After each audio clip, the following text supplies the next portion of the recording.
ট্ৰেণ্ডিবুলছন ডালাৰ ছেশ্যনত আপোনালোক সকলোকে স্বাগতম। ফ্ৰেণ্ডছ, আজি আপোনালোকক এটা অপশ্যন ট্ৰেডিঙৰ বিষয়ে কাহিনী শুনাম।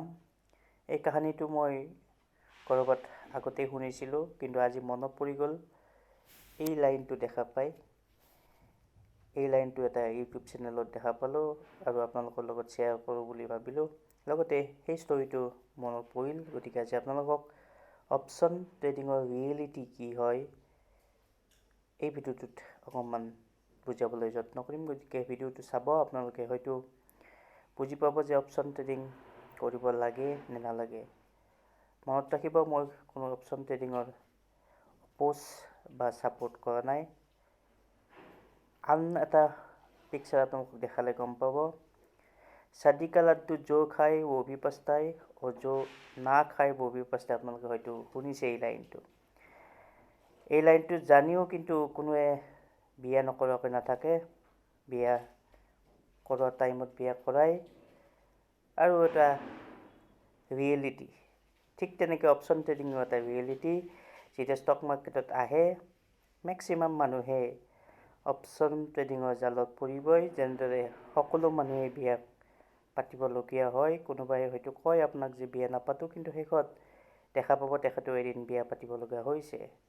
গতিকে অপশ্যন ট্ৰেডিঙৰ তেনেকুৱাই এটা মোৰ ভাষাত জাল, যিটো জালত সকলোৱে এদিন নহয় এদিন পৰিবই। কিন্তু কিছুমানে জাল পাতি ওলাই আহিব পাৰে আৰু কিছুমানে জালত পৰি আৰু ককবকাই ওলাব নোৱাৰি শেষত ষ্টক মাৰ্কেটৰ পৰা বিদায় মাগে। কিন্তু আপুনি ইয়াতে কোন জালত ফাঁচি ওলাই যোৱাজন নে জালত ফাঁচি থকাজন নিজে ভাবি চাব। কথাটো হ'ল যে ষ্টৰিটো এনেকুৱা ধৰণৰ যে এজন ৰজা আছিল আৰু ৰজাজন ঢুকাল। আৰু ঢুকোৱাৰ পিছত তেখেতে ওপৰলৈকে গ'ল, যমৰাজাই লৈ গ'ল আৰু তাত যমৰাজাৰ দূতে সুধিলে যে আপুনি ক'লৈকে যাব, স্বৰ্গত নে মৰ্ত্যত। মৰ্ত্য মানে স্বৰ্গ, আপোনালোকে জানেই, একদম ধুনীয়া, য'ত সুখেই সুখ, শান্তি, পৃথিৱীৰ যিমান সুখ আছে স্বৰ্গত থকা বুলি আমি জানো।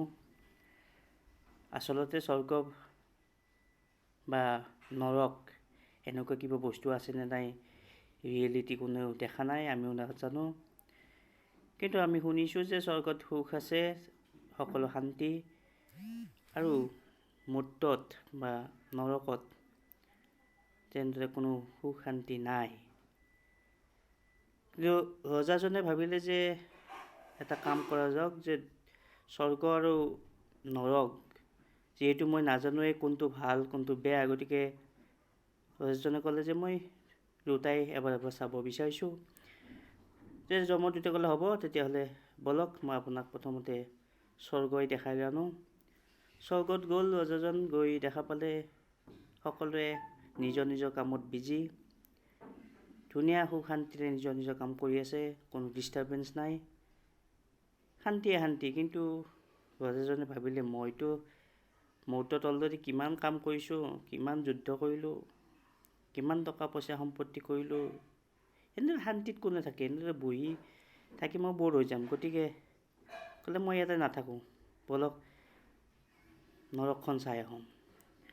নৰকখন যেতিয়া চাবলৈ গ'ল, তেতিয়া তাত দেখিলে এই কাজিয়া, মদ ভাং ক্লাব ডান্স চলি আছে, ইটোৱে সিটোৱে মাৰামাৰি কৰিছে, ইয়ে মদ খাইছে, সি চিগাৰেট খাইছে, সি ভাং খাইছে, বাজাৰ ভৰপূৰ্তি লাগিল।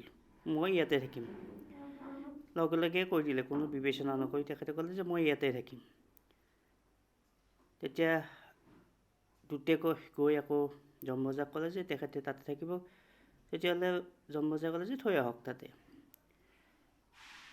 কোৱাৰ লগে লগে কাম, দূতে তাত থৈ দিলে আৰু লগে লগে দৰ্জা বন্ধ হৈ গ'ল। আৰু দৰ্জা বন্ধ হোৱাৰ পিছতেই একচুৱেল নৰক ষ্টাৰ্ট হ'ল। মাৰপিট ষ্টাৰ্ট হৈ গ'ল। ৰজাক কোবাবলৈ ধৰিলে বেতেৰে, তাৰ লগতেই জুইত সোমাই দিলে,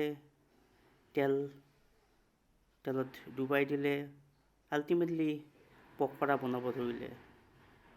তেতিয়া ৰজাই যিজন নৰকত আছিল তেখেতক সুধিলে, মইতো যি চাব আহিছিলোঁ সেইটোতো এনেদৰে একো আমি দেখা নাছিলোঁ। আৰু তেতিয়া ক'লে, এইখন আমি ভিজিটৰ ব্লগ দেখাওঁ। প্ৰথমতে আহোঁতে আমি এই চিনাৰীটোৱে দেখাওঁ য'ত অকণমান সকলোৱে ভাল দেখে, তাৰপিছত কিন্তু আচলতে এইখনেই নৰক। এতিয়া কথাটো হ'ল, অপশ্যন ট্ৰেডিঙো তেনেদৰে একেই বস্তু। যেতিয়া প্ৰথম ষ্টক মাৰ্কেটত আহে, সকলোৱে অপশ্যন ট্ৰেডিঙত যিহেতু চেলেঞ্জ থাকে, অপশ্যন ট্ৰেডিঙত up down, price movement, timing, সেই সকলোবোৰ চাবলগীয়া হয়। গতিকে এটা ধুনীয়া ছিটুৱেশ্যন পায়, চেলেঞ্জ ফেচ কৰি মানুহে নিশ্চয় ভাল পায়। আপোনালোকে জানে, সুখ শান্তিত থাকি মানুহে শান্তি নাপায়, নহ'লেতো পৃথিৱীত হাই কাজিয়া নহ'লেহেঁতেন। মানুহে আচলতে সুখ ভালদৰে অনুভৱ কৰিবই নোৱাৰে। সুখ কাজিয়া হাই কাজিয়াৰ মাজত নাই, কিন্তু মানুহে তথাপিতো হাই কাজিয়া কৰি ফুৰে, পলিটিক্স কৰে, যুদ্ধ কৰে, বিগ্ৰহ কৰে, সকলো এইবোৰ কাম কৰিয়ে মানুহে ভাল পায়। ঠিক তেনেকেই নৰকখনো তেনেদৰেই একেই, আৰু অপশ্যন ট্ৰেডিঙো তেনেদৰে একেই। মনত ৰাখিব, য'ত টাইম বাউণ্ড কৰা থাকে, আপুনি যেতিয়া টাইমক বান্ধিব বিচাৰিছে, তেতিয়া আপুনি সুখত থাকিব নোৱাৰে। অপশ্যন ট্ৰেডিঙত সদায় বাউণ্ডাৰী থাকে, ডে ইণ্টাৰডে, মানে এদিনতেই, 1 week, 2 week, 2 days, 3 days, 3 month, মানে আপুনি সময়ক বান্ধি ৰাখিব বিচাৰিছে। সময়ক বান্ধি ৰাখিব নোৱাৰে। সময় গতিশীল, আৰু সময় গৈ থাকিব। সময়ক নিজৰ কাম কৰিব দিলেহে আপুনি সুখত শান্তিত থাকিব। গতিকে অপশ্যন ট্ৰেডিঙত তেনেদৰে সময় যেতিয়া বান্ধি ৰাখিব বিচাৰিছে, তেতিয়াহ'লে আপুনি নিশ্চয় বিপদ হ'বই। আমি আকৌ কৈছোঁ, মই অপশ্যন ট্ৰেডিঙৰ কোনো ছাপৰ্টাৰো নহয়, বিৰোধীও নহয়। আপুনি যদি পাতিব খুজিছে, কৰিব খুজিছে, যেনেদৰে বিয়া পাতিবই লাগিব, খাবই লাগিব। গতিকে তেনেদৰে কাম আপুনিও কৰক। অপশ্যন ট্ৰেডিং যদি আপুনি কৰি ভাল পাইছে, কৰক। কিন্তু জাষ্ট ৰিয়েলিটিটো কৈছোঁ, সময়ক কেতিয়াও বান্ধিবলৈ গ'লে সময়ে আপোনাক শান্তিত থাকিব নিদিব। ঠিক তেনেকৈ অপশ্যন ট্ৰেডিঙত তেনেদৰে বহুতেই লছ খায়, তাৰ ভিতৰত লাভো হয় কিছুমানৰ, লাভ নোহোৱা নহয়। আপোনালোকে হয়তো জানে যে কিছুমান এক্সপাৰ্ট ট্ৰেডাৰ থাকে, তেখেতসকলে ইনকাম কৰে ভালেখিনি, কিন্তু শেষত আপোনালোক কৈছোঁ যে ইয়াৰলি বা 2 year বা 3 yearsত CAGR আপুনি কিমান পাইছে, 10%, 20%, 30%, সেইটো কেলকুলেট কৰি ল'ব। যদি ভাবিছে যে মই ইমান যুদ্ধ কৰি, ইমান অপশ্যন ট্ৰেডিং কৰি, ইমান দিমাগ লগাই কিন্তু একো ইয়াৰলি প্ৰফিট কৰিব নোৱাৰিলোঁ, তেতিয়াহ'লে আপুনি অপশ্যন ট্ৰেডিঙৰ কাৰণে যোগ্য নহয়। আপুনি ওলাই বেলেগ ষ্টাৰ্ট কৰিব লাগিব। এইখিনিতে কৈ দিছোঁ যে প্ৰথমতে আপোনালোকে হয়তো যদি বিগিনাৰ, তেতিয়াহ'লে মিউচুৱেল ফাণ্ডেৰে ষ্টাৰ্ট কৰিব পাৰে। তাৰপিছত ষ্টক ইনভেষ্টমেণ্ট কৰক, হোল্ডিং কৰক, আৰু হোল্ডিঙতো যদি জানি লৈছে, তেতিয়াহ'লে ষ্টক মাৰ্কেট ভালদৰে শিকি লৈছে, তেতিয়াহ'লে চুইং ট্ৰেড কৰিব পাৰে। চুইং ট্ৰেড হ'ল আজি বাই কৰি কালি পৰহি যেতিয়াই নহওক চেল কৰিব পাৰে। এইখিনিতে অকণমান আপোনালোকক ৰিস্ক কমি যাব বুলি মই ভাবিছোঁ, কিন্তু অপশ্যন ট্ৰেডিং এটা ৰিস্কি বস্তু।